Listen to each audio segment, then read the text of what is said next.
ወትሙት ነፍስየ ምስለ ነፍሶሙ ለጻድቃን የጻድቃንን ሞት እኔ ልሞት። ኦሪት ዘኍልቍ ምዕራፍ 23 ቁጥር 10 ላይ የምናገኘው ኃይለ ቃል ነው። መኑ የአምሮ ለዘራ ያዕቆብ ወመኑ ይቤልቆ ለሕዝበ እስራኤል ይላል። የያዕቆብን ዘር ማን ያውቀዋል? ማን ይለየዋል?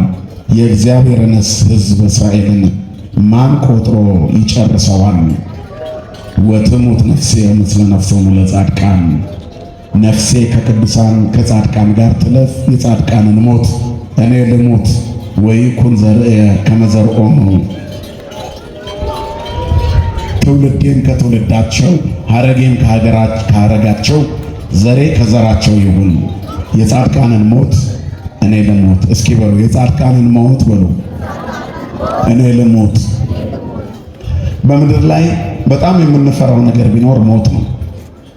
ሞትን የማይፈራ ማንም ሰው የለም። ጻድቅም ቢሆን የመጨረሻዋ ደቂቃ ታስፈራዋለች። ክርስቶስ አምላኩ ሊሞትለት ሲመጣ የቀመሰው ጽዋ ነውና።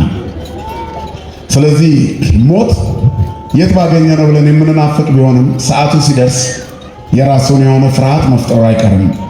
ግን በቅድስና እንኳን ሆነው የሞት ጊዜያቸው ሲቃረብ ዝማሬ የዘመሩ በርካታ ደጋግ ቅዱሳን አሉ።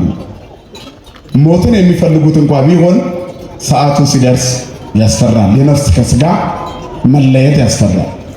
ማንም ሞትን የማይፈራ የለም፣ ሞትን የማይቀምስም የለም። ነገር ግን ሞት ቢፈራም እንኳን ይናፈቃል። ምክንያቱም ከሞት በኋላ ያለውን ሕይወት ስንቀምሰው የሚጣፍጥ ይሆናል። ያን ጊዜ ባገኘሁት እንላለን። ምክንያቱም ክርስቲያኖች በሁለት ዓለም ውስጥ ይኖራሉ። በአንደኛው ዓለም ውስጥ ይቆያሉ፣ በሁለተኛው ዓለም ውስጥ ግን ይጸናሉ። ይህ የምናየው ዓለም ለጊዜው የምንታይበት እንጂ የሚያኖረን ዓለም አይደለም። ስለዚህ የቆይታ ዓለም ላይ ያለነው መውደቅና መነሳት፣ መታመም፣ ማቃሰት፣ መደሰት፣ ማዘን፣ ማግኘት፣ ማጣት፣ መክሳት፣ መወፈር፣ መቅላት፣ መጥቆር፣ መራብ፣ መጥገብ፣ መጠማት፣ መርካት፣ እነዚህ ነገሮች ሁሉ በዚህ ምድር ላይ አሉ። የፊት ፍካት መጨፍገግ በዚህ ምድር ላይ ነው ያለው። ከሞት በኋላ ባለው ሕይወት ውስጥ ግን ሐዘን የለም፣ ድካም የለም፣ ፍርሃት የለም፣ ጭንቀት የለም፣ ጦርነት የለም፣ መዘላለፍ የለም፣ ሐዘን የለም፣ ትችት የለም። ማን ስላለ በዚያኛው ዓለም? እግዚአብሔር ያዘጋጀልን ዓለም በዚያ ስላለ ነው። ስለዚህ ከእግዚአብሔር ጋር በመኖር ሞትን መቀልበስ ይቻላል። ሞት የማይቀር ከሆነ ግን ይላል ጻድቁ የጻድቃን ሞት ይሆነልኝ፣ ከቅዱሳን ጋር ልሙት፣ እነሱ የሞቱት ሞት ይሻለኛል ይላል። ጻድቃን እነማን ናቸው? መቼም ዛሬ ክብረ ቅዱሳንን አውቃለሁ ብሎ ማያስብ ማንም የለም። በተለይ ኦርቶዶክሳዊ የሆነ ሰው ጆሮ ቃለ እግዚአብሔር ጠግቧል። ችግሩ የማጣጣም ችግር ነው እኔና እናንተ ጋር ያለው። አንቀምሰውም። መጽሐፍ ጣዕሙ ወታዕምሩ ከመ ይር እግዚአብሔር ይላል። እግዚአብሔር ቸር እንደሆነ ቀምሳችሁ እዩት ነው። ከምንሰማው የምናየው ይበልጣል። ለዚህ ነው እኮ መጽሐፍ በከመ ሰማይነ ከማሁ ርኢነ፣ ስለ እግዚአብሔር ቸርነቱን፣ ፍቅሩን፣ መግቦቱን፣ ታድጎቱን፣ ረድኤቱን፣ አጋዥነቱን፣ ፈጥኖ ደራሽነቱን እንሰማ ነበር፣ ሲደርስልን አየነው አለ። ደርሶልን ለማየት ሁላችንንም ያምካል። ስለዚህ በከመ ሰማይነ ከማሁ ርኢነ፣ እንደሰማን እንደዚሁ አየን ይላል። ክርስቲያን በሕይወቱ ሲመሰክር ይጣፍጣል ማንነቱ። ያን ጊዜ ሞትን ባገኘሁት ይላል ተሻግሮ ለመኖር። ቅዱስ ጳውሎስ በብዙ የሕይወት ውጣ ውረድ ውስጥ የመጣ ሐዋርያ ነበረ። ነገር ግን በመጣበት መንገድ ውስጥ ሁሉ ማግኘትና ማጣት፣ መገፋትን መግፋትንም አይቶታል። መጉደልንም ተምሬያለሁ ይላል። ማግኘትንም ማትረፍንም ተምሬያለሁ። እነዚህን ሁሉ አልፌ የሚያስጨንቀኝ የቤተ ክርስቲያን ጉዳይ ነው ይላል። ከለውጥ በኋላ ከመመለስ በኋላ እግዚአብሔርን ከማግኘት በኋላ ከእግዚአብሔር ጋር መኖር ስትጀምሩ ጥቂት ከተጓዛችሁ በኋላ ያለፈ ታሪካችሁን ስታስቡት ብዙ የሚያሳፍሩ ነገሮች ይኖራሉ። ነገሩ የብዙዎቻችን ጅማሬ የኑሯችን ማለዳ ወይንም የለውጥ ማለዳ ላይ ሰይጣን በደንብ ሲደቁሰን ተመልሰን እዛው እንገባለን። ብዙ ነገሮቹን የተወሰው እግዚአብሔር ቤት ሲመጣ ፈተናው ሲበዛበት ዓለም ይሻለኛል ብሎ ይሄዳል። ሰይጣንም የሚፈልገው ይሄንን ነው። ዓለም ላይ ያለን እኮ አልተፈተንም። የማንፈተነው ለምንድን ነው? ለሰይጣን ተስማምተን ስለምንኖር ነው። ዓለማውያን አይፈተኑም፣ ስጋውያን አይፈተኑም፣ ሱሰኞች አይፈተኑም። ግን ምን ይሆናሉ? ይጠፋሉ። እንደ ሸንኮራ መጥቶ ሰይጣን ይጠፋቸዋል። እንደ ማስቲካ አላምጦ ጎማ አድርጎ ይጠፋቸዋል። እስከ መጨረሻ ዝነኛ የሆነ የለም። እስከ መጨረሻ ጉልበተኛ የሆነ የለም። እስከ መጨረሻ ኃይለኛ የሆነ የለም። እስከ መጨረሻ ጻድቅ የሆነ ግን አለ የለም? ንገሩኝ። አለ። ዓለም ጡረታ ታወጣለች፣ እግዚአብሔር ግን ያድሳል እንጂ አያሳንስም። እድሜያችን በገፋ ጉልበታችን በፈዘዘ ቁጥር የነፍስ ኃይላችን ይጠነክራል፣ እንደ ንስር ይታደሳሉ ነው የሚለው ኢሳይያስ 49 ላይ። እግዚአብሔርን በፈቃዱ የሚኖሩ የእግዚአብሔርን ፈቃድ የሚጠብቁ እሱን የሚጠባበቁ አያፍሩም ይላል። አይታክቱም፣ አይደክሙም፣ እንደ ንስር ክንፋቸው ይታደሳል፣ ይሮጣሉ፣ ይበራሉ፣ ድካም የለባቸውም። ተመልሰው ኃያል ይሆናሉ። ማንን ሲያገኙ? እንደምን አመሻችሁ። ማንን ሲያገኙ? እግዚአብሔርን ሲያገኙ። እግዚአብሔር ከሁሉ በላይ ነው። እሱ ሲገኝ ታሪክ ይቀየራል። ዘመናት ምንኖር ኃያል እንሆናለን። በአንድ ወቅት እስራኤል በግብፅ የተንከራተቱበት የመከራ ዘመናቸው ሲያበቃ እግዚአብሔር ሙሴን መሪ አድርጎ ነፃ አወጣቸው። ምድሪቱ ላይ ለመድረስ ጥቂት ሲቀራቸው ተጉዘው ከአንድ ዓመት ጉዞ በኋላ 40 ቀን ሲቀራቸው ሊገቡ ምድሪቱን እንዲሰልሉ 12 ሰዎች ላከ። ከ12ቱ ነገደ እስራኤል ሁለት ሄደው ዞረው ምድሪቷን አዩ። በምድሪቷ ላይ ሙስሊሞች ይኖሩ ነበር፣ ረጃጅም ሰዎች። በምድረ በዳ ባህር የከፈለ ደመና የጋረደ መና ያወረደ ጠላትን የፈጀላቸው እግዚአብሔር አብሯቸው እንደሆነ ያውቃሉ። ግን የንፍሊሞች ቁመት የእግዚአብሔርን መልክ ከለለባቸው። የሰው ትልቁ ድካም ነው። ስጋዊነታችን፣ ስጋዊ አስተሳሰባችን የእግዚአብሔርን ኃያልነት ሲሰውርብን ፈሪዎች እንሆናለን። ስጋዊ ምኞታችን መንፈሳዊ ስጦታ ሲከልልብን ስስታም እንሆናለን፣ እንበላሻለን። መጀመሪያ አይኖቻችን ይከፈቱ፣ እግዚአብሔር አይኖቻችንን ያብራልን። ሀበነ እግዚኦ አይንተ አይምሮ ወትረከያ ከይራያ፣ አቤቱ የእውቀት አይኖች ስጠን፣ አንተም ብቻ ዘወትር ያዩ ዘንድ። አይንን ስብር ስታረግ በዛው ትሰበራለህ። ከክርስትና ላይ አይንሽን አትንቀይ፣ ከማይተብ ላይ አይንን አትንቀን፣ ከቤተ ክርስቲያን አይንን አትንቀን። መንፈሳዊነት ላይ ትኩረት ስጥ። ያኔ እግዚአብሔር የልቦናህን አይን ያብራልን መድኃኔዓለም። ስለዚህ እንደሄዱ ሙስሊሞችን አዩ። ምድሪቷ ታምራለች። ትርንጎንና ወይኑን የሮማኑን ፍሬ እየቆረጡ በመሎጊያ ተሸክመው ሙሴ ጋር መጡ። ሙስሊሞችን አየን፣ ነገር ግን ምድሪቷ ታምራለች አሉ። ኢያሱና ካሌብ ምን አሉ? እቺ ምድር ለኛ የተሰጠችን የእግዚአብሔር ስጦታችን ናት። ጠላቶቻችን በፊታችን ይረግፋሉ። ማን ስላለ? 10 ግን ምን አሉ? ኦረ እንደ እንጀራ ይበሉናል፣ ይረግጡናል፣ በፊታቸው እንደ ትንኝ ነን። በጣም ረጃጅም የሰማይ ስባሪ ነው የሚያካክሉት ሙስሊሞች። ስለዚህ እነሱን አንችላቸውም አሉ። ኢያሱ ተነሳና እናሸንፋለን እንውጣ አለ። ኢያሱና ካሌብን ሊወግሯቸው ተነሱ። 10 ህዝቡን አሳመጹት። ዕጣ መጣጣል ጀመሩ። ወደ ግብፅ እንመለሳለን።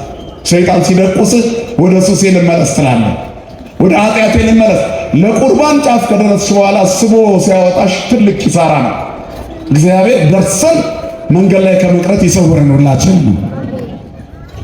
በመጨረሻ እግዚአብሔር ተቆጣ ይላል። ኢያሱና ካሌብን አተረፈ። እዛ የነበሩትን 10ን እዛው ቀሰፋቸው። ከዚያ የቀረውን ሕዝብ ይላል 40 ዓመት ፈረደበት። ያ ትውልድ ሊገባ 40 ቀን ቀርቶት የሲናን ተራራ የሲናን በረሃ እየዞረ 40 ዓመት ፈጀ። ያ ትውልድ እምሽክ ብሎ አለቀ፣ ግብፅን ስለተመኘ። ወደ ኋላ መመኘት ኪሳራ ነው። ወደ ኋላ ማየት ኪሳራ ነው። አትዩ ወደ ኋላ። እግዚአብሔር ወደ ኋላ ለሚሄዱት ተአምር አያደርግም፣ ወደፊት ለሚሄዱት ነው ተአምር የሚያደርገው። ተአምር የሚደረግልህ በክርስትና ወደፊት ነው። ወደፊት መሄድ ወደ ሞት ሊሆን ይችላል። ስለ ክርስትና ከሆነ ወትሙት ነፍሴ ምስለ ነፍሶሙ ለጻድቃን ብለህ እንደ በለዓም ያለ ጀግና ጥባት ያለው መንፈሳዊ ጥንካሬ ያለው የሃይማኖት አርበኛ ሆኖ ነው ወደፊት መጓዝ። ክርስትና ይሄ የሚያሸልመው ወደፊት ሲሄዱ ነው። እግዚአብሔር ወደ ኋላ ለሚመለሱት ተአምር አያደርግም። ያፈገፈከ ማይተብ ይዘን የላላ ማይተብ ይዘን ፍርሃት የሞላበት ክርስትና ይዘን እግዚአብሔር ተአምር ያደርግልኛል ብላችሁ አታስቡ። ስትጀምሩ በብዙ መከራ ውስጥ እንኳን ብንሆን እግዚአብሔር ይችላል በሉ። ማን ይችላል? እህቶች፣ እግዚአብሔር ይችላል። የተቆረጠውን መቀጠል ይችላል። ባዶውን መሙላት ይችላል። እግዚአብሔር ደካማ በሆንም ለኔ ኃይል መስጠት ይችላል አይችልም? ይችላል። እሱ አይንቅማ። እግዚአብሔር ሰው አይንቅም። ኑሮ አይቶ አይንቅም። አኗኗር አይቶ አይንቅም። ጊዜ አይቶ አያደላም። ወረት የለበትም። ግንባር አይቶ አይፈርድም። እግዚአብሔር ይችላል። ይችላል። ሰው ሁኔታ አይቶ አለባበስ አይቶ አንዳንዴ ከኛ የተሻለ ሰው አጠገባችን ጋር ቆሞ ልብሱን አይተን ጆሮ ዳባ ልበስ እንለዋለን። ያ ሰው እኮ ለሕይወታችን በጣም ኢምፖርታንት ይሆናል።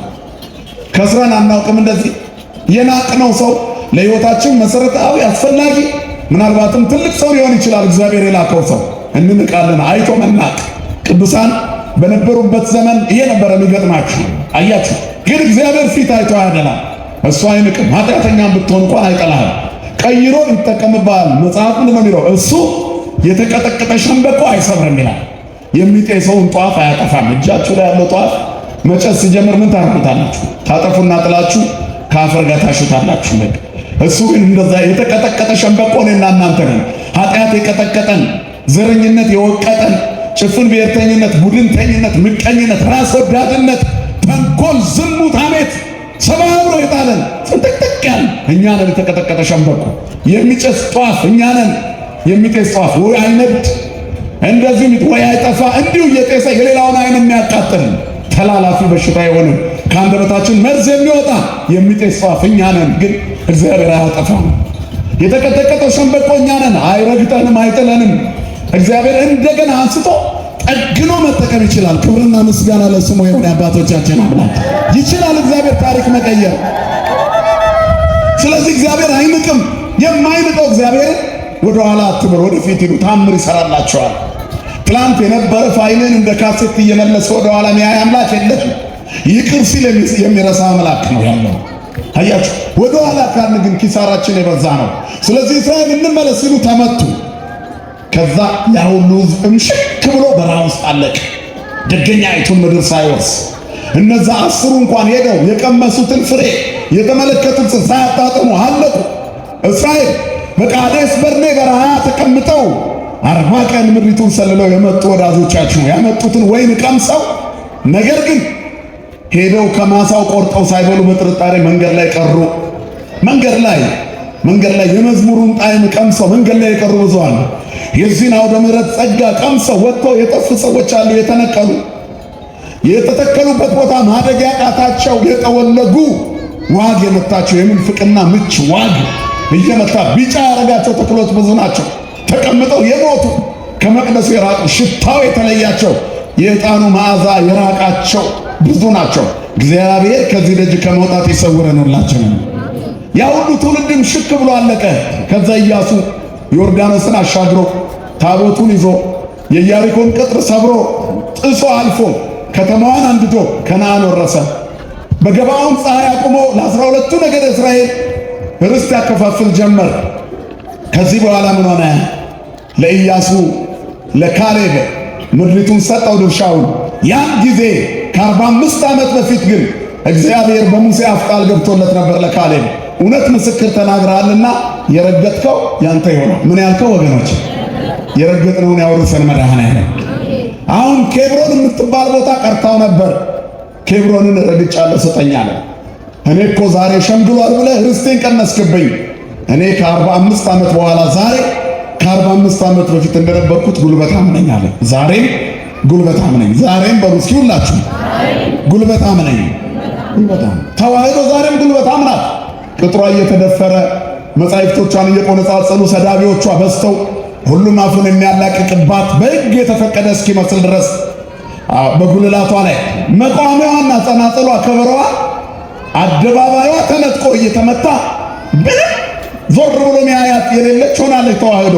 ግን ዛሬም ጉልበታም ናት። ዛሬም ምንድናት? ማን ስላለ ከእርሷ ጋር ፈውሱ ያለው ዛሬም እዚህ ነው። ዓለም ሊሸልል ይችላል። በአንድ ብርጭቆ ጸበል አልትራሳውንድ እና ኤክስሬይ መርምሮ አውጥቶ ትሞታለህ ያለውን ሰው አዲስ አድርጎ ማቆም የሚችል መድኃኒት ያለው ተዋህዶ ጋር ዛሬም ጉልበታም ናት ተዋህዶ። ጠላት ሊፎክር ይችላል፣ ሊያጓራ ይችላል። እግዚአብሔር ከኛ ጋር ነው። ማን ነው ከኛ ጋር? ከኛ ጋር ያለው ከነሱ ጋር ካለ ይበልጣል። ጊዜ አምጥቶ እንደ ወራጅ ይዟቸው የሚሄድ ሰዎች በርካታ ናቸው። ንፋስ የሚወስዳቸው ጩኸቶች ብዙ ናቸው።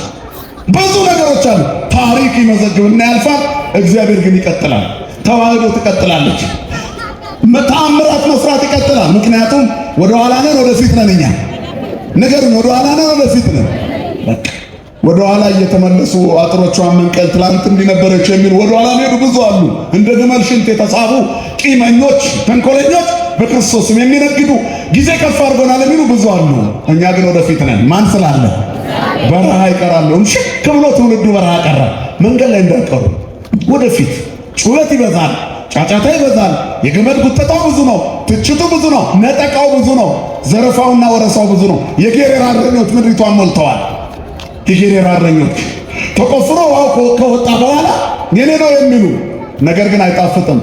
ጣፋጩ ውሃ ረሆቦት የምንልበት የመጨረሻ ውሃ ያለው እዚህ ነው። አዘቅተ ማየ ሕይወት እቺ ናት። የሕይወት ጉድጓድ እቺ ናት። የገነት ምንጭ ተዋህዶ ናት። ድንግል ማርያም መሶበ ወርቋ ክርስቶስ ጉልላቷ የሆነባት እቺ ናት። ክብርና ምስጋና ለአምላካችን ለእግዚአብሔር ይሁን።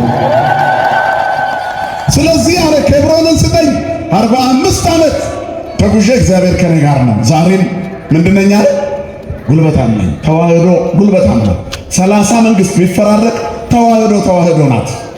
ተዋህዶ ሰማይ የሰማዕታት ቁጥር ትጨምራለች እንጂ ክብሯ አይደበዝዝም፣ ወዟ አይጠወልግም፣ የፊት መጨማደድ አይታይበትም። ምክንያቱም በዓለት ላይ የተመሰረተችው ጉልላቷ መሰረቷ አንዷ ክርስቶስ ኢየሱስ ነው። ክብርና ምስጋና ለስሙ ይሁን።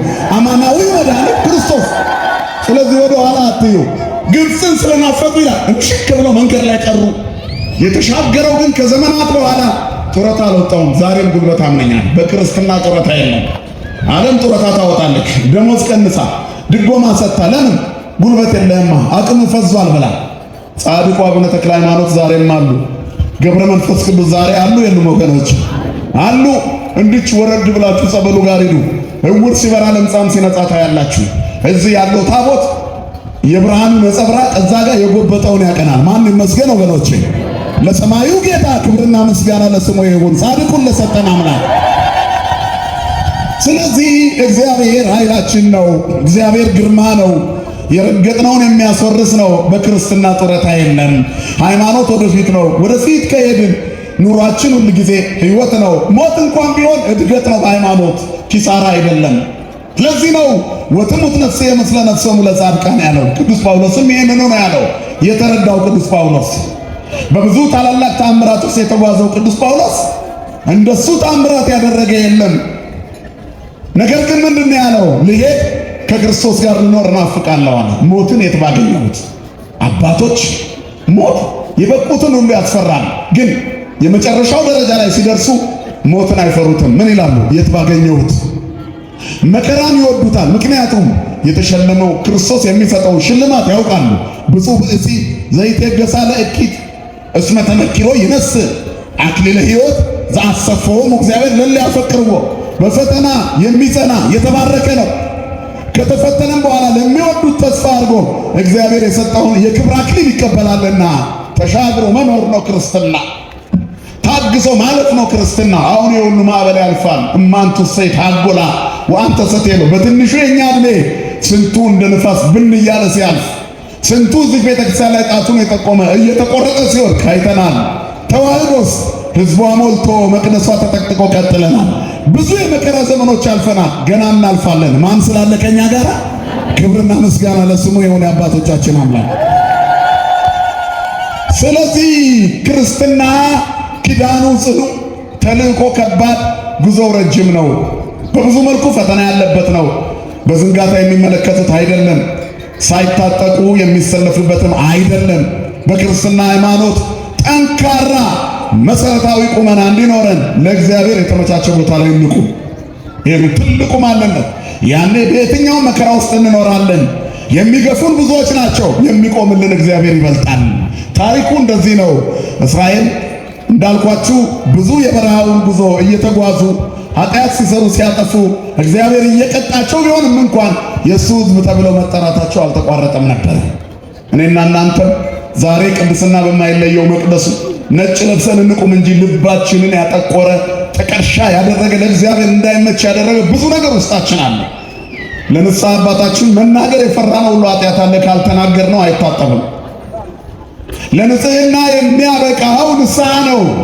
እዚህ ቁጭ ያለው በድፍረት እንዳይሆን እግዚአብሔር ገመና ሸፋኝ ስለሆነ ኃጢአታችን ግንባራችን ላይ ቢጻፍ ማን ነው እዚህ ጋር የሚቆመው? ንገሩኝ እስኪ። ማንም። እኔም አልሰብክም። እግዚአብሔር ገመና ሸፋኝ ነው። የኔን ሸፍኖ እናንተ ብታውት አታሰብኩኝም። እግዚአብሔር ግን ያውቃል፣ እያሰበከኝ ነው። አያችሁ፣ ገመና ሸፋኝ ነው። አንዲት ሴት ስትዘሙት አገኘናት ብሎ በድንጋይ ሊወግሯት ይዘው መጡ። ኃጢአት ስትሰራ ብቻዋን አልሰራች፣ ግን እሷን ብቻ ጎትተው መጡ። የነበረበትን መግፋት አስቡ በዛ ዘመን።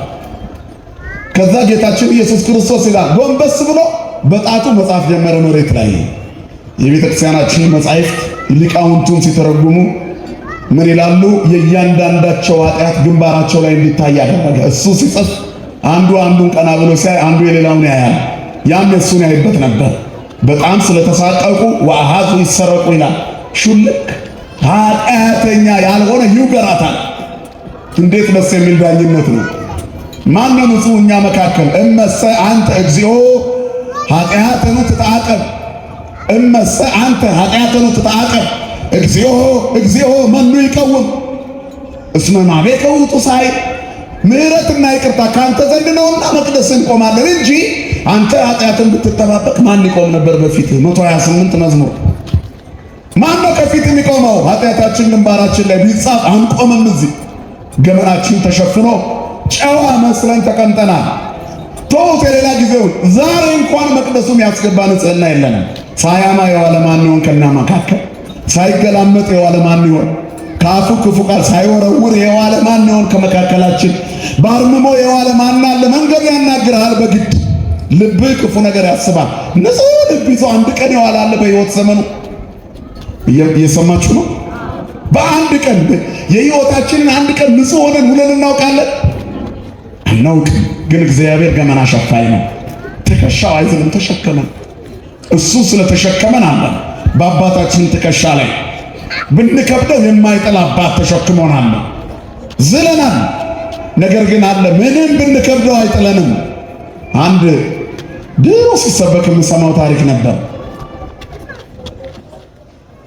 ሰውየው የስነ እጽዋት ተመራማሪ ነው ይባላል። በእጽዋት ሳይንስ ላይ የሚሰራ ሰው ነው እና አንዲት የጉድጓድ ጅረት የሚፈስበት ገደል ላይ የገደሉ ግድግዳ ውስጥ አንድ የሚፈልጋትን እጽዋት አየ እና እቺማ ለጥናቴ በጣም ታስፈልገኛለች ብሎ ይላል። በምን እንደሚያወጣው ሲያስብ ልጆች ኳስ ይጫወታሉ እና አንዱ በቁመትም በእድሜም በክብደትም ትንሽ የሆነው ሊጠራውና በዚህ ገመድ አንጠልጥዬ እዛ ገደል ውስጥ እልክሃለሁ፣ ያቺን ቆርጠት አመጣለህ፣ ብዙ ብር እሰጥሃለሁ ብሎ የታጨቀ ብር አሳየው። እሺ ያለ ልጁ አፈገፈገና አወጣልሃለሁ ግን አባቴ ልጥረው አለ ይባላል። ለምን ሲለው ገመዱን የሚይዘው አባቴ ነው። እንዴ ምን ችግር አለ ልጄ አትከብደኝም ይዛሃለሁ አለ። አይ ምናልባት በከብድህስ የአብራክ ክፋይ ስላልሆንኩኝ ትጥለኛለህ፣ አባቴ ግን አብሮኝ ገደል ይገባል እንጂ አይተወኝም አለ። አያችሁ አባት ምንም ቢከብደው ልጁን ይጥለዋል ወገኖች? አይጥለውም። አያችሁ አይጥለውም ማለት ሰውዬ አባት ቢከብደው ልጁን አይጥለውም። ስንወድቅ አብሮን መጥቶ መስቀል ላይ ወደቀ፣ መስቀል ላይ ዋለ፣ ወደ መቃብር ገብቶ ወደቀ፣ ከውድቀታችን አነሳን። ክብርና ምስጋና ለስሙ ይሁን። አሁንም ብንከብደው አይጥለንም፣ አይዝልም። ትከሻው በማይዝለው ትከሻው ላይ ተቀምጠናል። ከእጁ በታች ራሳችንን ብንጥል ከፍ ያደርገናል። ሲሸከም የማይደክመው የማይሰለች አባት እንኳን የወለደውን ልጅ ደከመኝ ብሎ ያወርደዋል። እግዚአብሔር አይደክመውም። እንደ ተሸከመን አለ። አሁን የተቀመጥከው የእግዚአብሔር ትከሻ ላይ ነው። የተቀመጥሽው የእግዚአብሔር ትከሻ ላይ ነው። እኔ ቆሜ የምመሰክረው የእግዚአብሔር ትከሻ ላይ ነው። አዝሎኝ ነው። መሬቷ ተከፍታ በዋጠችን እግዚአብሔር ባይሸከመኝ ምድር የኃጢአታችን ብዛት አንገሽግሿታል። መንቀጥቀጥ ጀምራ የለ ዘሬ ክልሌ ምናምን እያስናሰምረው እግዚአብሔር ሌላ ማስመሪያ ይዞ መጥቶ እየሰነጠቀው ነው ለሁለት። ግማሹ ምድር ወደ አሜሪካ ይሄዳል፣ ግማሹ የሆነ ቦታ ይሄዳል። የት ክልል እንደምንመሰረት መድኃኒዓለም ይወቅ። ባለቤቱ መጥቶ እያናገው ነው። እንግዲህ የኔ ነው ከማለት መድኃኒዓለም ይጠብቃል። አያችሁ እግዚአብሔር ከሚጠላቸው ነገር አንዱ ስግብግብ ማንነት ነው። ስንት ዓመት እንደምንኖር በማናውቅበት ጉዳይ ላይ በዘርና በጎጥ ተለያይተን የክልል ስግብግብነት ፈጥረናል። ስንሞት እኮ በቋንቋ አንገባም እዛ። አያችሁ ትልቁ ነገር ይሄ። ሰው ክቡር ነው ግን ክፉ ሆነ መጽሐፍ። ሰው ግን ክፉ ነው ይላል ነብዩ ኤርምያስ። አያችሁ እግዚአብሔር በሰጠው እንጀራ ጣዖት ያመልካል። ሰው ክፉ ነው። እግዚአብሔር ባወረደለት መና ሰው ይለያል። ሰው ክፉ ነው። እግዚአብሔር ያወጣውን ፀሐይ ለይቶ ለማሞቅ ይለያል። ሰው ክፉ ነው። በወንዝ ይለያያል። የባህሩ ባለቤት እግዚአብሔር እያለ የእከሌ ዘር ከብቶች እንዳይጠጡ የእከሌ እንዳይጠጡ ተብሎ በጥይት ይታኮሳል። ሰው ክፉ ነው። በእግዚአብሔር ውሃ ይታኮሳል የራሴ ነው ብሎ ቀድሞ በመገኘት የእግዚአብሔርን ሥራ ቢደርቅ ውሃውን ማፍለቅ የሚችል ይመስል በማንችለው ነገር ላይ ቃታ ከመሳብ መድኃኔዓለም ይሰውረን ሁላችንን። ስለዚህ ያለነው በእግዚአብሔር ትከሻ ላይ ነው ነጥቡ። እናም እስራኤልን እግዚአብሔር ተሸክሞት ነበር። ሲበድሉ ዝም ኮርኮም ያደርጋቸዋል። በጣም ሲያበዙት ሲያለቅሱ እንደገና ይደርስላቸዋል። ሲወድቁ ሲነሱ፣ እስራኤል ሲወድቅ እስራኤል ሲነሳ፣ መንገዱ ረዝሞበት 40 ዓመት ተጨምሮበት አሁንም እስራኤል ማመንዘሩን አላቆመም። በዚህ ሁሉ ውስጥ ይኖር ነበር። ግን እንደዚህም ሆኖ ለሌላው ዓለም አስፈሪ ነበር። አሁን እኛ ኦርቶዶክሳውያን ባለብን ያኗኗር አለመስተካከል በመንፈሳዊነት ዝለታችን ለሌላው አራያ የሚሆን ማንነት የለንም። ግን ጥበቃው አራያ አድርጎናል። አሁን እግዚአብሔር ስላለ ንጹሐን እንመስላለን። ተዋህዶውን በከፍታ በግርማ አለች። ከሌላ ቤት ስትታይ በጣም ታስፈራለች። እኛ ግን ውስጣችን እንቅጥቅጥ ብሎ ከተፈረካከሰ ቆይቷል። መድኃኔዓለም አንድ ያድርገን ሁላችንን። ጠላቶቻችን እኛን ለማጥፋት ተቧድነዋል። እኛ ራሳችንን ለመከላከል እንኳን አልተቧደንም። አያችሁ፣ በዚህ ልክ ነው ያለነው። እኛ በመቅደሱ ውስጥ ጎጥ ለይተናል። እነሱ ግን በተለያየ ጎጥ ውስጥ ሆነው እንኳን እኛን ለማጥፋት አንድ ናቸው። አያችሁ፣ የጠላት ኃይል የመደራጀቱን ያክል እኛ በጠፋን ነበር። አያችሁ፣ እግዚአብሔር ከኛ ጋር ባይሆን ኖሮ አለ ነብዩ፣ እግዚአብሔር ከኛ ጋር ባይሆን ኖሮ ጠላቶቻችን ሕያዋን ሳለን በዋጡን ነበር። ጠላቶቻችን የመደራጀታቸውን ያክል ሁሉም እኮ ኦርቶዶክስ ላይ ነው። ክርስቶስ ሲሰደብ ክርስቶሳውያን ነን የሚሉት እንኳን መልስ አይመልሱም። እኛ ነው የምንቃጠለው። ምክንያቱም እኛ ጋር ፌኩ ክርስቶስ የለም። ክብርና ምስጋና ለአምላካችን ይሁን። አማናዊው ክርስቶስ ያለው እኛ ጋር ስለሆነ ነው። በትክክል ካመኑበት በዚህ ሰሞን እየተባለ ያለው የክርስቶስ መነቀፍ ልባቸውን በነካውና አይባሉ ነው። አይ እነሱ መስቀል አደባባይ የሚለውን የራሳቸው ለማድረግ ትግል ላይ ናቸው። ርስት ነጠቃ ላይ ናቸው። ዘረፋ ላይ ናቸው። በሰማይ ስለዘረፋችሁ ጎሽ አባቴ ብሩካን የሚባሉበት ሌላ መጽሐፍ ቅዱስ ሲኖራቸው አናውቅም። አያችሁ፣ በዚህ ልክ ነው ዓለም እየሮጠበት ያለው መንገድ በጣም ያሳዝናል። እኛ ግን ክርስቶሳውያን ነን። አምላካችንን አናስነካን። ስለ ስሙ ቀኑን ሙሉ እንገደላለን። ማን ይመስገን? ክብርና ምስጋና ለስሙ ይሁን። አባቶቻችን አምላክ እግዚአብሔር አያችሁ፣ ቀኑን ሙሉ ስለ ስሙ በበእንቲአሁ ይቀትሉነ ኩሎ አሜራ። ቀኑን ሙሉ የማንንም ድጋፍ ፈልጌ አይደለም ይሄን የምለው፣ ግን እንፍሬውም ተአምሮም ነው። ከፍሬያቸው ታውቋቸዋላችሁ። ክርስቶሳውያን ነን ብለው የሚፎክሩ ሰዎች በዚህ ልክ መድኃኔዓለም ሲዋረድ ምንም አልመሰላቸውም። ቀጥታ ኑሯቸውን እየቀጠሉ ነው። ለስሙ ያለመቆም ምልክት ጉዳዩ የኛ ነው አስጣላው እንጂ የሚያስይዙት ነገር የላቸውም ማለት ነው። ቢኖራቸው ተነካብኝ ባሉ ነበር።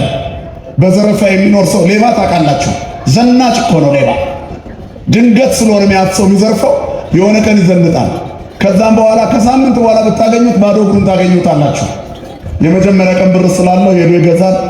ከዛ ዝንጥ ይላል። ጫቱንም ይቅማል፣ ሽሻውንም ምኑንም ይጋብዛል፣ ቲፕ ይሰጣል፣ ብድር ያለበትን ይሰጣል። በደንብ ዘርፏላ።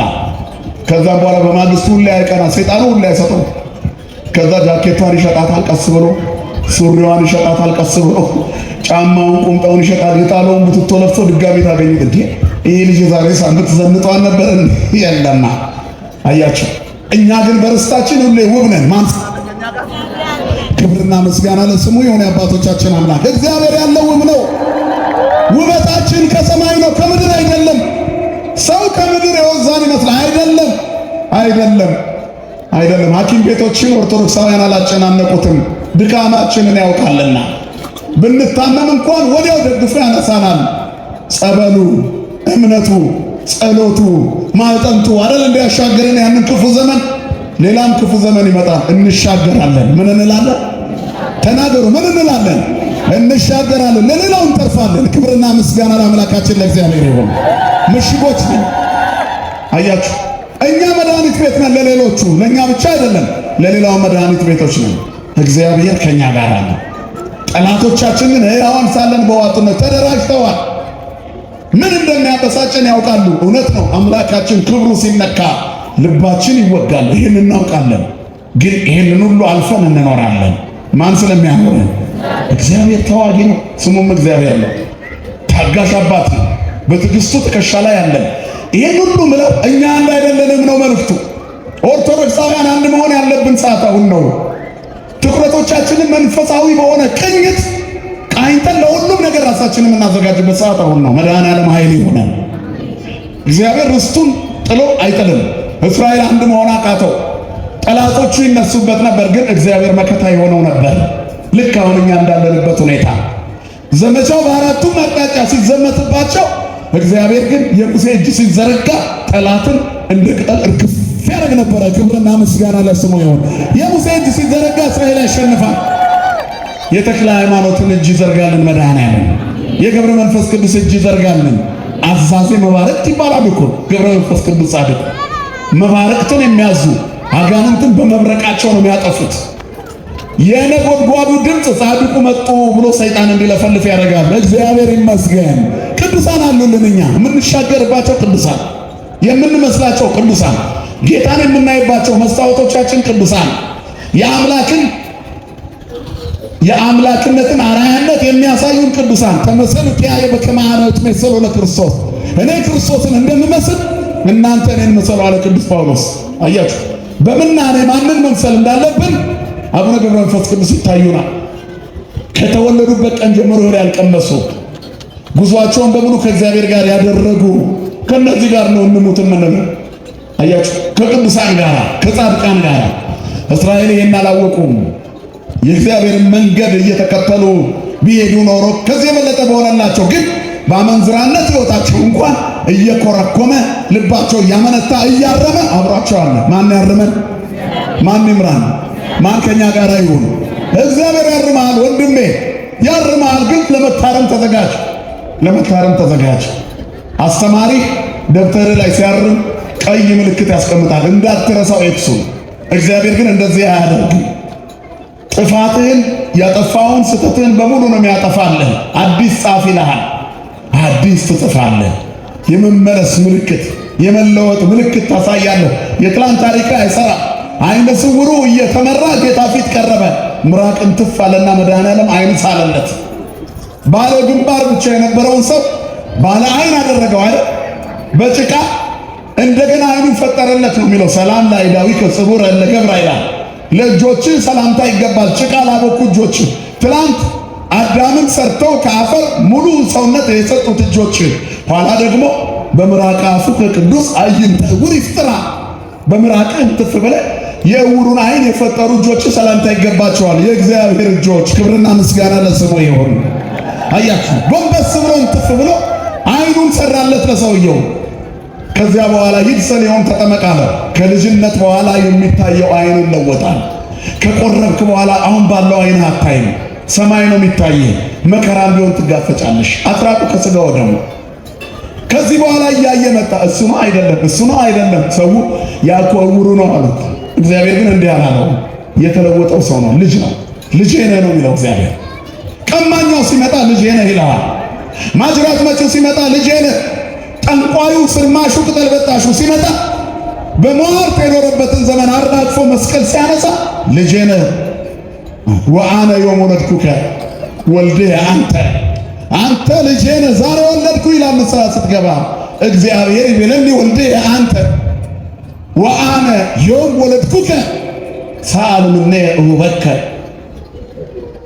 አያችሁ ለምነኝ እሰጥሃለሁ፣ አሕዛብን ለርስትህ እሰጥሃለሁ፣ የረገጥከውን ምድር አወርሳለሁ። ተመለስ፣ ዛሬ ልጄ ነህ። ለምነኝ፣ ዛሬ ልጄ ነህ። ወአነ ዮም ወለድኩከ። እግዚአብሔር እንዲህ ይለኛል አለ ዳዊት፣ ልጄ ነህ ዛሬ ወለድኩ። ተሳሃለኒ እግዚኦ በከመ በየሳህልከ፣ አቤቱ እንደ ቸርነት መጠን ማረኝ ያለ ዳዊት። የኦርዮንን ሚስት የቀማ ዳዊት፣ ጎልማሳውን ያስገደለ ዳዊት፣ በሐማ መንዘር ሕይወት ወድቆ የነበረ ዳዊት። አያችሁ። ነገር ግን ምን አለ? እኔ ሰው አይደለሁም እያለ አለቀሰ። ከዚያ እግዚአብሔር ምን አለኝ አለ? ወልድየ አንተ በንስሐ የተመለስክ ቀማኛ የነበርክ ምጽዋት የሆንክ አያችሁ፣ ድዳ የነበርክ አንደበት የተሰጠህ፣ የትላንትናው ባህሪ የተለወጥክ፣ አይነ ስውር የነበርክ አሁን የምታይ ወልደ አንተ ልጄ ነህ አንቺ ልጄ ነሽ ይልሻል። ወአነ ዮም ወለድኩኪ፣ ዛሬ ወለድኩሽ፣ ዛሬ ንስሐ ገባሽ፣ ዛሬ ተለወጥሽ፣ ዛሬ ተመለሽ፣ ስለዚህ ወለድኩሽ ይልሻል አባትሽ እግዚአብሔር። ወለድኩ ይላል አባትህ እግዚአብሔር። ኃጢአትን ስትጠፋ፣ ጫት ሲጋራን ወርውረህ ስትመጣ፣ ሟርትና ድግምት ቤት መሄድ አቁመህ ስትመጣ፣ ዘረኝነትን ስትጠፋ፣ ብሔርተኝነት ጭንፍን ብሔርተኝነትን ተፍተህ፣ ተንኮልና መቀኝነት ትተህ ንስሐ ገብተህ ሥጋው ደሙ ጋር ስትቀርብ ዛሬ ወለድኩ ይላል እግዚአብሔር። ዛሬ ወለድኩ ዮም እሰይ ወተኮነ ለሰብአ ዝንቱ ቤት፣ ዛሬ ለዚህ ቤት መዳን ሆኗል። አንተ ሰው ወልደ አብርሃም አንተ ያለው ማንን ነው? ዘኪዎስን አይደል? ይቤለኒ ወልደ አንተ እኮ ነው። በቃ አንተ ልጅ ነህ። ዛሬ ለዚህ ቤት መዳን ሆኗል። ይሄ ሰው የአብርሃም ልጅ ሆኗል። የቀማውን ስለመለሰ፣ የበደለውን ስለካሰ፣ ንስሐ ስለገባ። ክርስቲያኖች ንስሐ መግባት ይለውጣል። አንዳንድ ሰዎች ከዚህ ጋር ይነጥቁና እዚህ ጋር ስለመጸወቱ ሊጸድቁ ይመስላችኋል። አይደለም። የጸጸት ልብ ያስፈልጋል። በተአምራት እነ በላይ ሰብ ቢመለሱም እነ በላይ ሰብ ግን ተጸጽተዋል። የሰው ደም እየመጠጠ እየሄደ የመብርሃን ስም ሲጠራ የክርስቶስ የሥጋዌ መልኩ ልዕልት ንጽሕት የሆነች እመቤት ወልዳ ያሳደገችው መድኃኒት በድንግል ማርያም ስም በኩል ታየው። ቅዱሳን እግዚአብሔርን የምናይባቸው መስታወቶቻችን ናቸው። ተጸጸተ፣ ደነገጠ፣ ተመለሰ፣ ውሃውን ሰጠ። በቃ አለቀ። አያችሁ፣ የሰው ደም የሚመጥሰው እንዴት ውሃ ይሰጣል? ጨው ነው የሰው ደም። አያችሁ። ስለዚህ ትፋ የመጠጥ ከሆነ የሰው ደም ዛሬ እንደ በላይ ሰብ እያረድን በቀጥታ ደሙን አንጠጣው እንጂ በሐሜት የስንቱን ደም ጠጥተናል። ትፉት፣ ንስሐ ግቡ። ዛሬ ወለድኩሽ ይልሻል። ክብርና ምስጋና ለስሙ ይሁን። ስንለወጥ ዛሬ ወለድኳችሁ ይለናል። ይቅር ባይ አምላክ ነው። ይቅር ሲል የሚረሳ መለወጣችንን የሚሻ እድገታችንን የሚሻ ወደ ሞት እንዳንሄድ የሚፈልግ ለዘመጻቤ እይሰድዶ ወያወጣው አፋ ወደ እኔ የሚመጣውን ወደ ውጭ አላወጣውም የሚል አባት ያጠፉትን ይገስጻል፣ የተመለሱትን ልጆቼ ናችሁ ይላቸዋል። ስለዚህ እስራኤል ሲያለቅሱ ልጆቼ ናችሁ ይላቸው ነበር። እናም በዙሪያቸው መና እየበሉ የሚሄዱትን ህዝቦች በለዓም የሞዓብ ንጉሥ ባላቅ ሀብተ መርገም ያለውን በለዓም የሚባል አንድ ሰው ጠራ ይላል። ወደ እርሱ ጠራው። ሂድ የእስራኤልን ህዝብ እርገምልኝ። ይሄ ህዝብ በየመንገዱ አሞናውያንንና ፌርዛውያንን ኢያቡሳውያንን ድል እያደረገ የመጣ ህዝብ ነው። እግዚአብሔር ከእሱ ጋር የሆነ ህዝብ ነው። በጦርነት አንችለውም፣ በእርግማን መልስልኝ አለው። ሀብተ መርገም ነበረው በለዓም።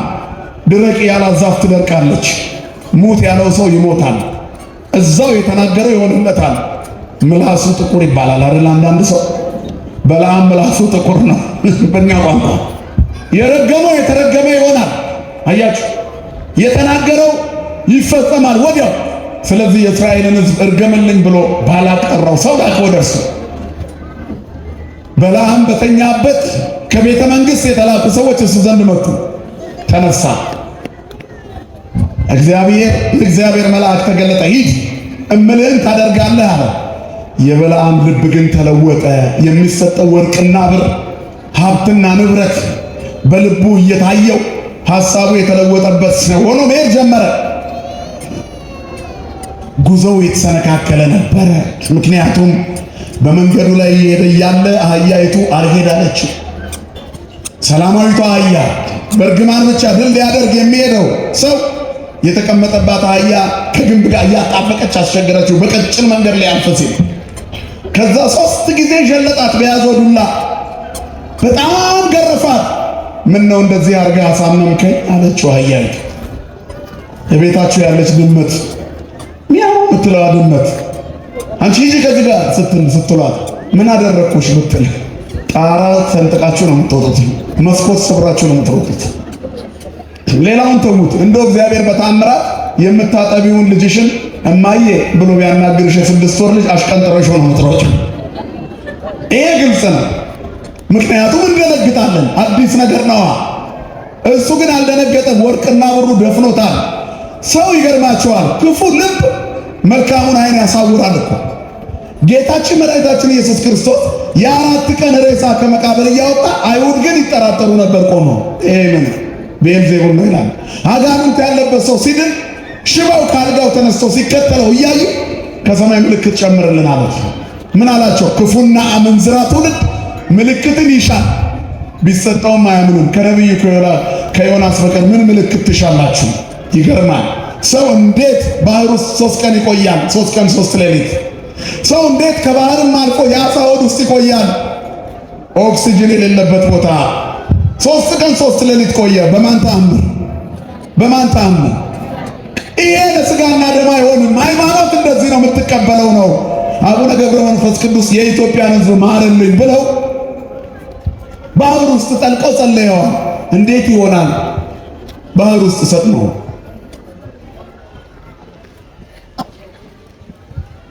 ባህር ውስጥ ሰጥመው ጸልየዋል። አያት። ነገር ግን ይሄ ምንድነው? ልክ እንደ ዮናስ ባህር ውስጥ እንደቆየ ጻድቁ አባታችን ባህር ውስጥ ቆሟል። ከፀሐይ በላይ ሆነው ጸልየዋል። ይሄ ለሥጋና ደም አይሆንም። ለማን ነው የሚሆነው? ለመንፈሳዊ አይምሮ። እግዚአብሔር መንፈሳዊ አይምሮ ይስጠን ለሁላችን። አንድ አባት ምን ብለዋል? የዮናስ በአሳ አንበሪ ሆድ ውስጥ 3 ቀን 3 ሌሊት መቆየት እንኳን መጽሐፍ ቅዱስ ውስጥ ሆነ ገድል ላይ ቢሆን አይቀበሉትም ነበር። አያችሁ፣ ዝም ብላችሁ አስቡት እስቲ። የመጥምቁ ዮሐንስ በእናቱ ማኅፀን ውስጥ ሆኖ መዘመር፣ በደስታ መዝለል፣ ይሄ ድንቅ ተአምር ነው። እንኳን መጽሐፍ ቅዱስ ውስጥ ሆነ አሉ። እውነት ነው። አያችሁ፣ የኖህ መርከብ ዘመን ታሪክ መጽሐፍ ቅዱስ ውስጥ በመሆኑ ተረፈ። ገድል ላይ ያሉት ታሪኮች ከዚህ የበለጡ አይደሉም፣ ከዚህ ያነሱ ናቸው። ገድሎቻችን መጽሐፍ ቅዱሳዊ ናቸው የምንለው ለዚህ። ስለዚህ ባህር ውስጥ ጠልቀው ለኢትዮጵያ ሕዝብ ጸልየዋል። አየር ኬት አገኙ? ዮናስ ኬት አገኘ? አቡነ አረጋዊ በዘንዶ ጀርባ ወጥተው ጸልየዋል። እንዴት ዘንዶ ታዘዘላቸው? ምን ችግር አለ? ተራራውና ዛፉ ይታዘዝልን የለ? እምነት ካላችሁ ተራራውን ተነስተሉታላችሁ ተብለናል። ያው ምንም የምታክል እምነት ነገሩ ምንም የምታክል እምነት ነው የተባለው። የሰናፍጭ ቅንጣት አንድ ፍሬዋ ሰናፍጭ የሷ ቅንጣት አንድ ፍሬዋ ትንሽ እምነት ካለ ይህን ዛፍ ከዚህ ወደዚህ ታዞረዋለህ። ከዛ በታች ነን። አየህ፣ ገና ጥርጣሬ ውስጥ ነው ያለነው። ዮሐንስ በእናቱ ማኅፀን ውስጥ ሆኖ የእመቤቴን ድምፅ ሰማ። እኛ ዕውር እያበራች ድንግል ማርያም ገና ነው። አማላጅነቷን በምዕራፍና ቁጥር ትፈልጋላችሁ። ክፉና አመንዝራ ትውልድ ተአምር ይሻል። ከነቢዩ ከዮናስ በስተቀር ተአምር የለውም፣ ምልክት አይሰጠውም። ዮናስ በአሳ አንበሪ ውስጥ 3 ቀን 3 ሌሊት ቆይቷል። የሰው ልጅም በምድር ልብ ውስጥ ስንት ቀን ይቆያል? 3 ቀን 3 ሌሊት አይደለም? ወዳጆቻችን 3 ቀን 3 ሌሊት ጌታ በመቃብር ውስጥ ቆየ ይላሉ ክርስቲያንን ባዮች። አብራራው ስትለው የለውም። ዓርብ ከሰዓት ማታ ነው የገባው፣ እሑድ እኩለ ሌሊት ነው የተነሳው። 2 ቀን አይሞላም ስትቆጥረው። በምን ልኬት ነው? ተዋህዶ መልስ አላት። ክብርና ምስጋና ለአምላካችን ለእግዚአብሔር ይሁን። ብዙዎቻችሁ ታውቁታላችሁ። ያለኛ መኖር አይሆንላቸውም። ለዚህ እኮ ነው አንዴ ጸናጽላችንን አንዴ መቋማችንን ይዙታል፣ ግን ያለ ቦታው አያምራም። ሁሉም ነገር በቦታው ያምራል። አያችሁ፣ ማስመሰል ማንነትን እኮ ይጥላል። ማስመሰል። እኔ አንድ ታሪክ አውቃለሁ። እጅግ የታወቀ አስቂኝ ኮሜዲያን ሰው ነበር ይባላል በዓለማችን ሁላችሁም የምታውቁት። እና እሱን ማስመሰል ውድድር ተጀመረ። ማስመሰል እሱን ያስመሰለ አንደኛ ይወጣል ተብሎ ስሙን ቀይሮ ተወዳደረ ራሱን ለማስመሰል። 3ኛ ወጣ። በኮፒ ሰዎች በለጡት። አንዳንዴ በኮፒ ስትበለጡ፣ አሁን ሰዎቻችን በኮፒ ሊበልጡን ነው። ጽላት ብቻ ላይ አስገቡት። ሁሉንም ወስደውታል፣ ግን መጨረሻው ፌክ ነው። መለኪያው ሲመጣ የለም። የቅዱስ ያሬድ ዜማ ከሰማይ የመጣ ነው። አልለወጥ ያለው ለዚህ ነው። እግዚአብሔር የተከለውን ማንም አይነቅለውም። አብ ያልተከለው ይነቀላል፣ አብ የተከለው አይነቀልም። እኛ የተተከልነው አብ የተከለን የእግዚአብሔር ልጆች ነን። ተዋህዶ አብ በልጁ የተከላት መቅደስ ናት፣ ሃይማኖት ናት። ክብርና ምስጋና ለአምላካችን ለእግዚአብሔር ይሁን። ስለዚህ ትርጉማ ሰፊ ነው፣ ሰፊ ነው። ከዮናስ በቀር ምልክት አይሰጠውም አላቸው። አመንዝራ ትውልድ ምልክትን ይሻል። ብዙ ጊዜ ምልክትን ይሻሉ። ዓለም እንደዚህ ነው። ቢሰጠውም አያምንም፣ እየተደረገለት ይጠራጠራል። ፀሐይ ከሰማይ ትወጣለች፣ ጭቃውን ሰሙም ላይ ትውላለች። ሰሙን ምን ታደርገዋለች? ንገሩኝ። ሰም ታውቃላችሁ አይደል? የማር ሰፈፍ ተሰብስቦ ፀሐይ ሲያርፍበት ምን ይሆናል? ይደርቃል፣ ይቀልጣል፣ ይቀልጣል። ጭቃ ላይ ሲያርፍ ፀሐይ ይቀልጣል፣ ይደርቃል፣ ይደርቃል። ጭቃ ልብ ያላቸው አሉ፣ ይቡሳና አእምሮ ይባላሉ። የክርስቶስ ፀሐይ ክርስቶስ ሲወጣባቸው ይደርቃሉ። ታምራቱ ሲያዩ ያደርቃል። የባሰ ይክዳሉ፣ የሰማይ ምልክት ይፈልጋሉ። ጸበሉ እያዳነ እያዩ ሚነራል ወተር የሚሉ ሰዎች አሉ። ማየ ጸሎት ተለውጦበት ሲጸለይ አሁን ቅድም ስለ መርስ ያዘነው ለቂርቆስ እየተነገረ ነበር። ይገርማቸዋል። አፄ ምኒልክ ታመው ጸሎት እንዲደረግ የአዲስ አበባ አድባራት በሙሉ ትልቁ ግቢ ሄደ። ትልቁ ግቢ የሚባለው ይሄኛው ቤተ መንግስት እሳቸው ያሳነጹት ቤተ መንግስት ትልቁ ግቢ ይባል ነበር በእሳቸው መጽሐፍ ላይ። እኔም የቀበና አቦ የዚህ መቅደስ ትክክለኛ ነበርኩ ይላሉ። ከመቶ ስንት ዓመት ከ130 ምናምን ዓመት በፊት ያለ ታሪክ ነው የምነግራችሁ፣ ወይንም 120 ዓመት አካባቢ 110 ምናምን። ከዚያም በኋላ የዚህ ትክክለኛ ነበርኩ ሄድኩኝ ዳዊቴን ይዤ ውሃ ከእንጦጦ ማርያም መጣ። ቧንቧ እዛ ነበር ያለ ቀዝቃዛ ውሃ።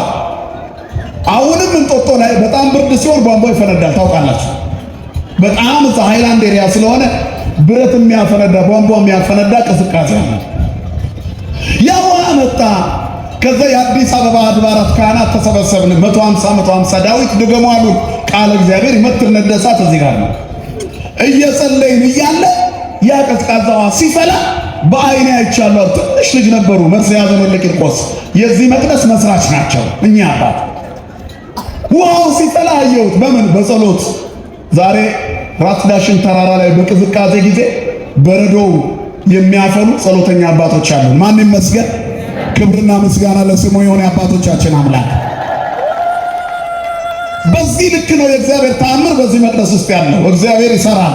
ክፉና አመንዝራ ትውልድ ግን እያየ እንዳላየ ይሆናል። በለዓም አህያዋ ስታናግረው እንደዛ ነው የሆነው። ልብ በገንዘብ ከታወረ ምንም አይሰማ። የምንዝር ልብ የዝሙት ልብ የመጨረሻ ደረጃ ላይ ከደረሰ አታመንዝር የሚለው ድምፅ አይሰማም።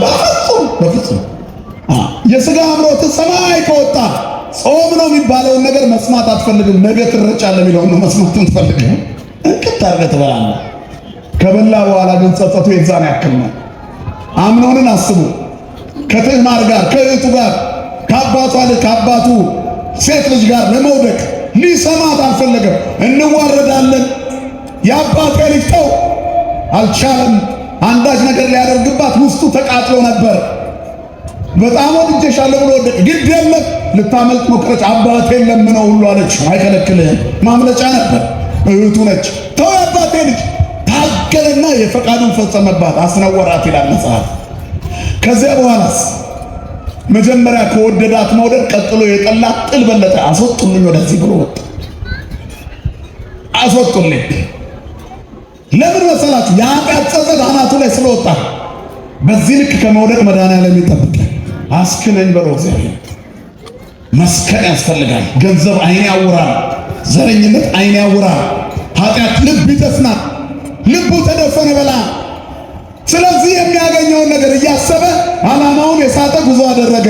መልአክ ሲመልሰው የአህያውን የነብዩን እብደት ይላል አይደል? በአዲስ ኪዳን መልአኩ የነብዩን እብደት በአህያዋ አንደበት መለሰ ይላል።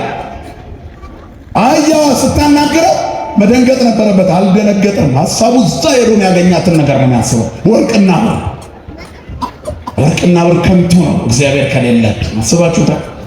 ሀብት ሰብስባችሁ አከማችታችሁ መጨረሻ ላይ ሐኪም ጋር ስትሄዱ ጨው የሌለው ምግብ ብቻ ብላ ውሃና ደረቅ ነገር ብቻ ቅመስ ስትባል ያ ሁሉ ፎቅ ክትፎ ካላስበላህ ቀይ ወጥ ካላስበላህ ምን ጥቅም አለው? ሴራሚኩን ከትፈህ አትበላው፣ ለብሰኸው አትወጣ። ዓለም ከንቱ ናት። ይገርም።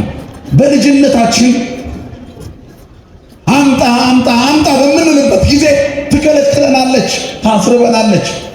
አድገን ደግሞ ልብላ ስንል ትከለክለናለች። ምግቡን አቅርባ መጀመሪያ የምግብ ያለ አሰኝታ በአምሮት ትገድለናለች። ዓለም ክፉ ናት። ስናድግ ደግሞ ምግቡ ተከማችቶ በሐኪም ትእዛዝ ተከልክለን አይኑን እናየዋለን። አይኑን በርካታ ሰዎች እንኳን ነው።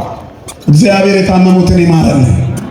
አያችሁ እንዲህ ነው የምታኖረን። ስለዚህ የዓለም ለኛ አይሆነንም። እመኑ። እኛም የሆነን እዛ ነው። ሀገራችን የት ነው ወገኖቼ? ሰማይ ነው። ወደ ነሰሰ ውስተ ሰማያት ሀገርነ ስለዚህ የጻድቃንን ሞት እንሙት፣ ሀገራችን ሰማይ እንገባለን። የኃጢአተኛን ሞት ከመሞት መድኃኔዓለም ይሰውራል። አምነን እንሙት። ዕብራውያን 11 ስለ ቅዱሳን ይናገርና እነዚህ ሁሉ ይላል አምነው ሞቱ። ንገሩኝ እስቲ አምነው በሉ ሞቱ። አምኑ ወሞቱ ከነማይተም መሞት እንዳመኑ የቤተ ክርስቲያን ጸሎት ሰው ሃይማኖቱን ሳይቀይር እንዳይሞት ይጸለያል። ቅዳሴ ላይ ሁሌ ሳይጸለይ የማይታለፍ ጸሎት ቢኖር ሰዎች በሃይማኖት እንዳለ እንዲሞት የጻድቃንን ሞት ይሞት ነው። እስከ መጨረሻይቱ ሕቅታ ድረስ ልዩ ሦስትነትህን ማመንን ጠብቅልን። ትልቅ ጸሎት አያችሁ። ጸሎተ ቡራኬ ወስሉስ ቅዱስ ላይ የሰማዩን ንፋስ ባርክ፣ ዝናቡንም በዚች ዓመት የሚያፈራውን የምድሩን ፍሬ ባርክ፣ ዝናቡንም ባርክ እያለ መጨረሻ ላይ እስከ መጨረሻይቱ ሕቅታ ድረስ ትንፋሻችን እስከምትቆረጥ ድረስ ልዩ ሦስትነትህን አብ ወልድ መንፈስ ቅዱስ አንድ አምላክ ብለን ማመንን ጠብቅልን። ክደን አንሙት፣ የጻድቃንን ሞት እንሙት። ወትሙት ነፍሴ ምስለ ነፍሶሙ ለጻድቃን። እግዚአብሔር ፍጻሜያችንን ያሳምርልን። አምነው መሞት ትልቁ በረከት ይሄ ነው። አያችሁ። ስለዚህ ሀገራችን በሰማይ ነው፣ ምድር ላይ ምንም የለም። ቀሚ ነው የምድር ሲያምርብህ ሰይጣን ደስ አይለው። ደቀ መዝሙሩ እንኳን ሆነሽ ካላንፈራፈረሽ አይሆንም። ዛሬ ያለባቸው ሰዎች አይታችሁ ከሰይጣኑ ጋር ተዋርሰው ገብረው የሚኖሩ ናቸው። ግን ያስጓራቸዋል። ሰው መካከል ሴቷን የወንድ ድምፅ እንድታወጣ ያደርጋታል፣ ያስገብራታል። በዘር ተቆራኝቶ ይመጣል። ጾምና ጸሎት ይሄንን ግን ይነቅለዋል። ማን መንቀል ይችላል? ይሄን እግዚአብሔር ይችላል። እግዚአብሔር የታመሙትን ይፈውስልን። እንደዚህ ነው። ሰይጣን አያሳምርም፣ ያዋርዳል። ሰው መካከል ያስጓራል፣ አመድ ያስነሳል፣ ቆሻሻ ቦታ ላይ አንቀም። ባለጸጋው ያማረበት ሰው አመድ ስር ሲፈራፈር ታገኙታላችሁ። ኧረ እግዚአብሔር ዲያብሎስን የያዝልን ወገኖች። አዋራጅ ነው፣ ክፉ ነው። ይሄ ሁሉም የሆነው ጥቅም ነው። ሰው ከሰይጣን ጋር የሚቆራኘው ሀብታም ለመሆን ነው። የማይበላው ሀብት ባለስልጣን ለመሆን ነው። የሚቆረቁረን በር በቃ ጨካኝ ሆነ ኖረ ለገሃነም መዘጋጀት። ትልቁ ነገር እኮ ይሄ ነው። የትኛው ባለስልጣን ቅድስና አለው በዚህ ዘመን? በምላስ አይገባ መንግሥተ ሰማያት። በመናገር አለቆቻችን ሁሉም ጥሩ ተናጋሪ ናቸው። ምድሪቱ በደም ጨቂታለች። በየቀኑ ሰው ሞተ፣ ታፈነ፣ ተሰቀለ፣ ታረደ፣ እሳት ወረደ ነው፣ ተፈጀ ነው። አደጋው ሁሉ ነው የሚሰማው። የሰውን ሳንጨርስ የእግዚአብሔሩ ጀምሯል። የመሬት መንቀጥቀጡ መድኃኔዓለም ይድረስልን ለሁላችን። አንዱን ስንሻገር አንዱን፣ ኮሮናውን ስንሻገር አንበጣውን ስንሻገር እርስ በራስ መተላለቃችን፣ እሱን ስንሻገር መሬት መንቀጥቀጡ። ኧረ እግዚአብሔር ይድረስልን። ይህ ሁሉ ነገር የኃጢአታችን ውጤት ነው። ስለዚህ ፊታችን ወደ ቅድስና እንመለስ። እግዚአብሔር ልባችንን ይመልሰልን። ካለበለዚያ የሰው ልጅ ኪሳራ ይበዛበታል። ጥቅሙን ተዉት። ወርቅን የሚወዱ ይነቀሉ ነው የሚለው መጽሐፍ። ተዉት። ጥላ ነው፣ ስተውት ይከተላቸዋል። አባ እንጦንስ እና አባ መቃርስ መናንያኑ ልክ ወደ ምናኔው ሲሄዱ ወርቅና አልማዝ ዕንቁ ከምሮ ሰይጣን ያቀርብላቸው ፊት ለፊታቸው እየረገጡት ያልፉ ነበረ። ከተማ እያሉ ወደ ምናኔው ሳይገቡ በፊት እኮ ምንም የለም። መሻገር ሲጀምሩ ከፊት ለፊታቸው እጅ መንሻው ብዛቱ። ወደ እግዚአብሔር ቤት ስትጀምር ሰይጣን እንክብካቤ ያበዛልሃል። ጣፋጭ እንቅልፍ፣ ጥሩ ረፍት፣ ምቾት። እሑድ ማስቀደስ ከጀመር ጓደኞችን ይልክብሃል። ስፖርት እንስራ ይልሃል። ሶምሶማ የእንጦጦ እንዳገት ትወጣለህ ስጋ ለመንከባከብ። ከሰኞ እስከ ቅዳሜ በስጋ ቆይተ እሑድን ከእግዚአብሔር ይቀማና የኤችአይቪ በዓል እሑድ፣ ግሬት ራን የሚባለው እሑድ፣ ኮንሰርት እሑድ፣ የኮንዶሚኒየም ኮሚቴ ስብሰባ እሑድ፣ እድር ስብሰባ እሑድ፣ ሁሉ ነገር እሑድ። ከእግዚአብሔር እኮ ነው የምትነጥቁት። አይ ክፉ ልብ ይደስናል። ጠቅላላ ሰው ትኩረቱ ዓለም ላይ ይሆናል። ለዚህ እኮ ነው ጾሙ የሚፈታ ቀን እንኳን የበሬ እግር ይዞ የሰንጋ ቅርጫ ዘንቢል ይዞ የሚቆመው ቅዳሴውን እየሰማ ለመብላት የሚዘጋጀው የሚበዛው ለዚህ ነው። ከሰማያዊ በረከት ለመሳተፍ የሚቆም ሰው የለም። ይሄ ስጋ አቅርበህለትን ከልክለውን ስጋ እግዚአብሔር የመንፈስን ነገር እንድናስብ ይርዳል። ስጋውያን የምንሆን እኛ የስጋን ስራ ብቻ እንሰራለን። አንተ ግን የመንፈስን ሕግ አስረዳን፣ የመንፈስን መንገድ ምራን። እኛን ኃጢአተኞችን አንተ አስተምረን፣ ማረን። እግዚአብሔር ይማረን ሁላችንን። ማን ይማረን? እግዚአብሔር ይማረን። ኧረ ፍጻሜን አሳምሩ። ትልቁ ጸሎቴ ትልቁ ጸሎት ከዚያ በላም በመንገዱ ላይ አየዋ ስታናግረው ልቡ ተደፍኖ ስለነበር እየመለሰ ያወራታል። በዚህ ጊዜ መልአኩ ትዕግስቱን ጨረሰ። ይሄ ሰው ምንም ተአምር ቢደረግለት ልቡ ተደፍኗል። ስለዚህ መልአኩ በግርማ አካባቢውን ሞልቶ ተገለጠ። ያኔ በለዓም ደነገጠና ወርዶ ድፍት አለ። እቺ አህያ እንደ ሰው እንኳን አናግረህ አልደነገጥክም? ልብ አትሂድ በዚህ መንገድ ልክ አይደለም ብያል ነበር። አጥፍቻለሁ ማረኝ። አህያዋን አንደበት ከፍቼ እንድትናገር አድርጌ እሷ እንኳን መናገሯ ተአምር ነው ብለህ ልብ አልተመለሰም፣ ትነጫነጫለህ። አህያዋ ባትቆም ኖሮ አንተ ወርደህ ባትሰግድልኝ በገደልኩ ነበር አለ እግዚአብሔር መልአክ። ሰይፉን መዞ ቆሞ ነበር። ከዛ የነብዩ እብደት ገሸሻል። እግዚአብሔር እብደታችንን ይንቀልልን። ዓለም አብዷል። እግዚአብሔርን ለማረም ተነስቷል። በቅዱሳት መጻሕፍት ላይ መገዳደር ጀምሯል። መድኃኔዓለም ልቡን ይመልስለት። ከዚህ በኋላ ያለው የበለዓም ታሪክ ደስ ይላል። አሁን ወደ ባላቅ ሄደ። እግዚአብሔር አብሮት ሄደ። ማን አብሮት ሄደ? ወደ ንግድም ሂጂ፣ ማን አብሮ ሂድ? ወደ ትምህርትም ሂድ፣ ማን አብሮ ሂድ? ወደ ስራም ገበታ ሂድ፣ ማን አብሮ ሂድ? ዳገት ውጣ፣ ቁልቁለት ውረድ፣ ማን ካንተ ጋር ይሁን? እግዚአብሔር። ስንወጣ አብሮን ውጣ እግዚአብሔር፣ ስንሄድ አብሮን ይሂድ፣ ስንሰራ አብሮን ይስራ። ትዳር ስንይዝ እግዚአብሔር ትዳራችንን ይባርክልን። ስንታመም አልጋችንን ማን ያንጥፍልን? እግዚአብሔር። ያኔ ሕያዋን እንሆናለን። ብንታመም ለበጎ ይሆናል። ብንሞት እንኳን ለእግዚአብሔር ነው። የምንሞተው የጻድቃንን ሞት ነው። በምድር ላይ 1000 ዓመት የሚኖር የለም። ከሞቱ በኋላ ገሃነም ከመግባት መድኃኔዓለም ይጠብቅ። ከዚህ በኋላ በለዓም ሄደ፣ 7 መሠዊያ አዘጋጀ።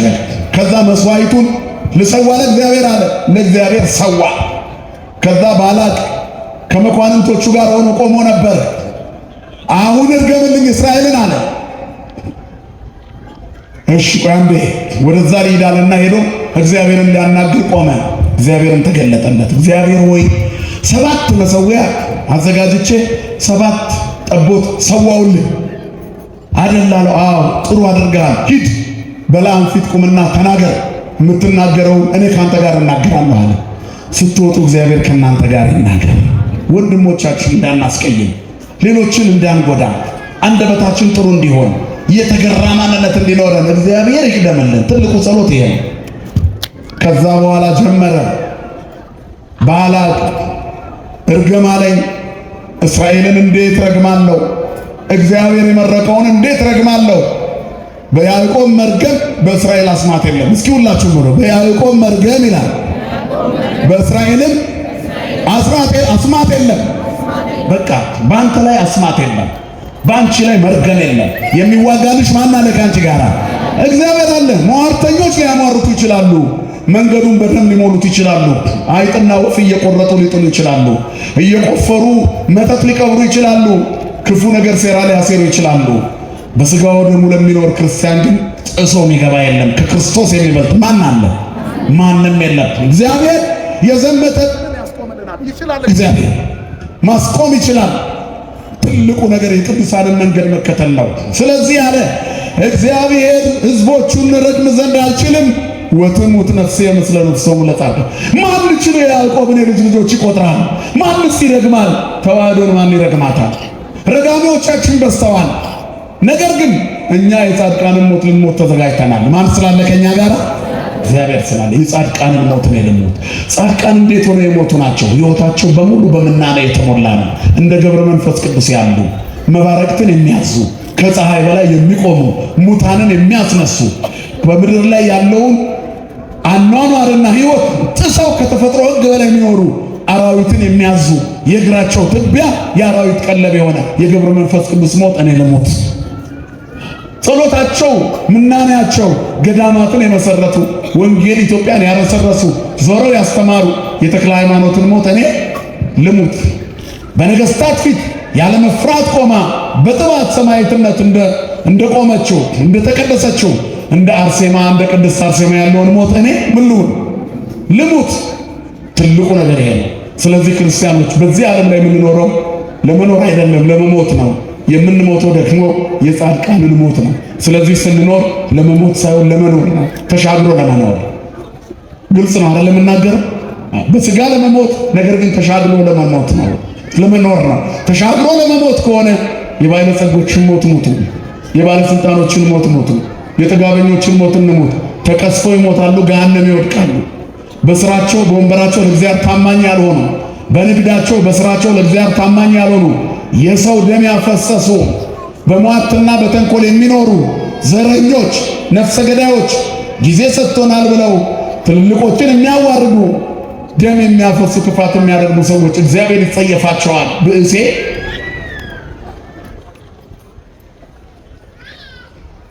ወጎህላዌ ያስቆርር እግዚአብሔር ነው የሚለው። ብእሴ ወጎህላዌ ያስቆርር እግዚአብሔር ነው የሚለው። ደም አፍሳሹንና ጨካኙን እግዚአብሔር ይጸየፈዋል ይላል መዝሙር 10 ላይ ይመስለኛል። ጨካኙን ብእሴ ደም ወጎህላዌ ያስቆርር እግዚአብሔር። እግዚአብሔር መጻተኛውን፣ ደመኛውን፣ ጨካኙን፣ ክፉን ይጸየፈዋል። የጨካን ሞት ከመሞት እግዚአብሔር ይሰውረን። ስለዚህ አምነው የሞቱ ናቸው ጻድቃን። የጻድቃንን ሞት ልሞት አምኜ ልሞት እስከ መጨረሻይቱ እቅታ ድረስ በማይተቤ ኖሬ ልሞት። ጻድቁ አቡነ ገብረ መንፈስ ቅዱስ ሞተው ይኖራሉ። ዛሬ በእኛ መካከል አሉ።